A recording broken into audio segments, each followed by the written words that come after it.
"You're fired." That's the sentence my boss chose to say to me. Not quietly, not behind a closed door, not during a scheduled meeting, but right in the middle of the office, in front of everyone. But before we continue, please subscribe and turn on the notification bell for updates. The moment it happened, the entire room froze. Keyboards stopped clicking, phones lowered slowly. Even the low hum of the printer suddenly felt loud. 30 coworkers were staring directly at me, and standing across from me was Richard Dalton, 47 years old, regional operations director, and the man who had just ended my career in less than 3 seconds. My name is Emily Carter. I'm 29, and until that moment I had been one of the most reliable senior data analysts at Dalton Logistics. 3 years at the company, perfect performance reviews, 0 disciplinary warnings. So why was I being fired like this, publicly, humiliatingly? Richard didn't look nervous. In fact, he looked satisfied, like this was something he had been planning. My hands were still resting on my desk when he said it again, louder this time. "Pack your things, Emily." People looked uncomfortable. Some glanced down at their desks. Others just watched silently, unsure what to do. And for a second, I actually believed this was the end of my job. But then something strange happened. The glass office door opened, and HR walked in. Linda Alvarez, 41 years old, stepped onto the office floor holding a thick gray folder. The moment my boss saw that folder, his confident smile disappeared, because that folder contained something he was never supposed to see.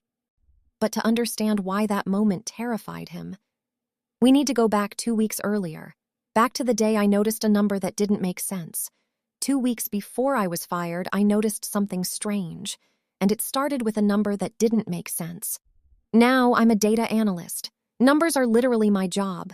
Patterns, inconsistencies, missing decimals, those things jump out at me the way typos jump out at editors. So when something feels off, it usually is. That Tuesday evening, most of the office had already left.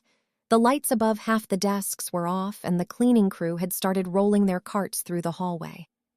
I was finishing a routine task, verifying expense approvals before the monthly report went to corporate headquarters. Normally it's boring work, but that night one entry caught my attention.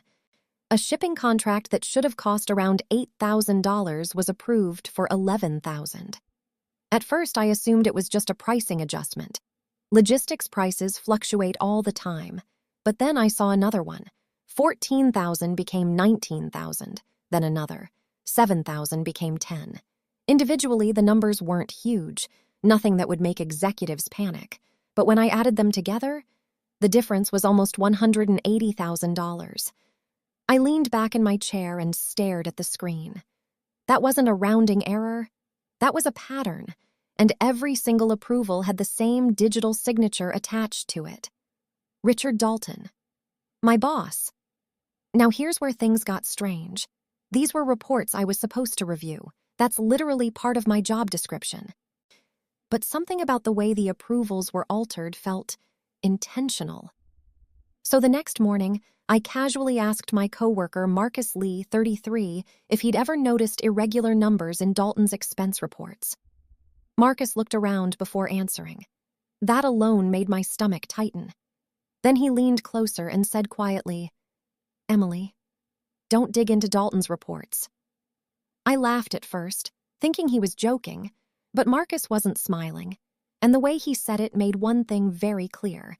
There was something in those numbers people didn't want to talk about, but curiosity can be a dangerous thing, because later that same day I started documenting everything, and what I discovered next would explain exactly why my boss wanted me gone. The meeting invite looked completely normal. Subject line, team update, mandatory. If you've ever worked in an office, you know the type. Usually it means new targets, policy reminders, or one of those long presentations about productivity. Nothing dramatic. So when Monday morning arrived, no one expected anything unusual. Employees gathered around the open office floor, coffee mugs in hand, half awake, waiting for Richard Dalton to start talking. Richard stood near his desk like he was about to give a speech. Calm, confident, almost rehearsed. Then his eyes locked onto me. "Before we begin," he said, raising his voice slightly, "we need to address a serious issue." That sentence alone made my stomach drop. People shifted uncomfortably. Richard walked a few steps forward and continued. "Unfortunately, we've discovered that an employee has been accessing financial records outside their authorized responsibilities." A few coworkers exchanged confused looks, because there was only one person in the office whose job involved reviewing those reports. Me. Then Richard turned fully toward me. "Emily Carter." The entire room went silent. He explained, loud enough for everyone to hear, that I had been interfering with management approvals and creating unnecessary disruptions. But something about the explanation didn't make sense. Reviewing those reports was literally my assigned role. Yet Richard kept going. And then he said the words that froze the room. "You're fired. Effective immediately." You could feel the tension spread across the office. Marcus looked stunned. Jessica Patel, a junior analyst who sat 2 desks away from me, whispered quietly, "Wait, what?" I stood there trying to process what had just happened. 3 years at this company, perfect reviews, and now I was being publicly dismissed like I'd committed some huge violation. But what struck me most wasn't the accusation. It was how prepared Richard seemed, almost like he wanted this moment to happen in front of everyone. Like the humiliation itself was part of the plan.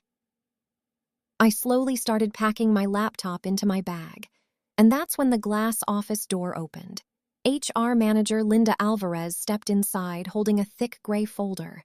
She scanned the room, then looked directly at me, and said 4 words that changed everything. "Emily, please stay." The entire office went quiet. Not the normal kind of quiet. The kind where people are still pretending to work. No, this was different. Everyone had stopped moving, because HR almost never walks onto the office floor during something like this. And yet there was Linda Alvarez, 41 years old, senior HR manager, standing in the doorway holding a thick gray folder against her chest. She walked in slowly, scanning the room. Then her eyes landed on Richard Dalton. For a moment, no one said anything. But if you were paying attention, you could see the shift. 30 seconds earlier, Richard had been completely in control. Confident. Smiling.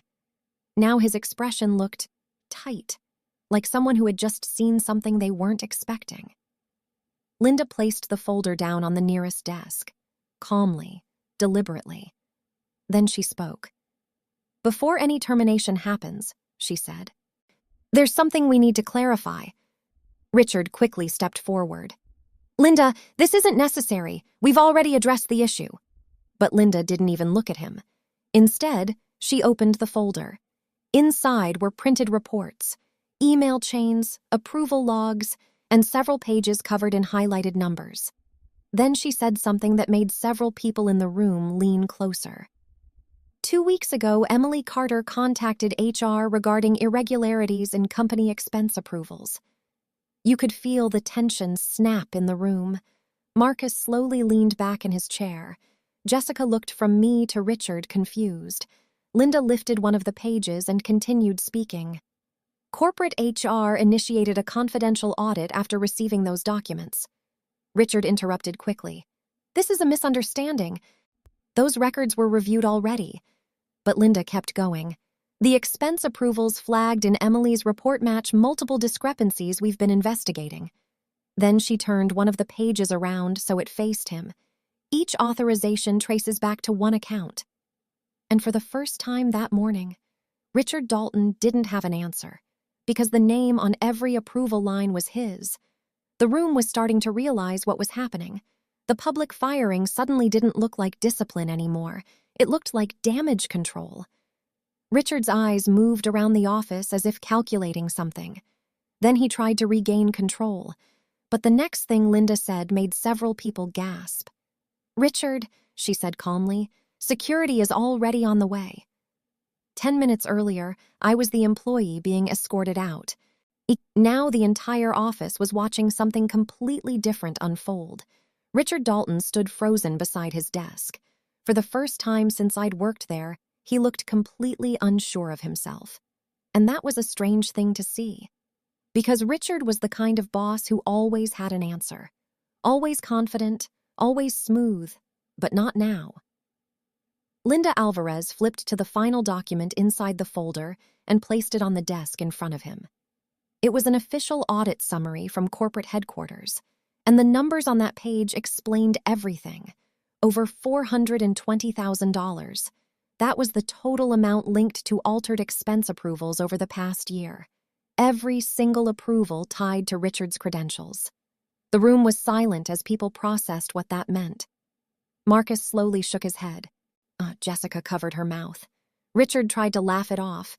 He muttered something about accounting mistakes and system errors, but Linda didn't react. She simply said, "Corporate completed a preliminary audit this morning." Then she added something that changed the entire atmosphere in the room. "And when we learned you were attempting to terminate the employee who reported the discrepancies, we intervened immediately." That's when 2 members of building security walked onto the office floor. Not for me, for him. They asked Richard to hand over his laptop and badge, and just like that, the same co-workers who had watched me get fired, watched my boss get escorted out instead. Marcus finally broke the silence. "Emily, I think you just saved the company." By the end of that week, corporate officially voided my termination and thanked me for reporting the irregularities. But the moment people in that office still talk about, it wasn't the investigation. It wasn't the audit. It was the exact second Richard Dalton saw that gray folder in Linda's hands and realized the person he tried to humiliate in front of everyone was the one who had already exposed everything.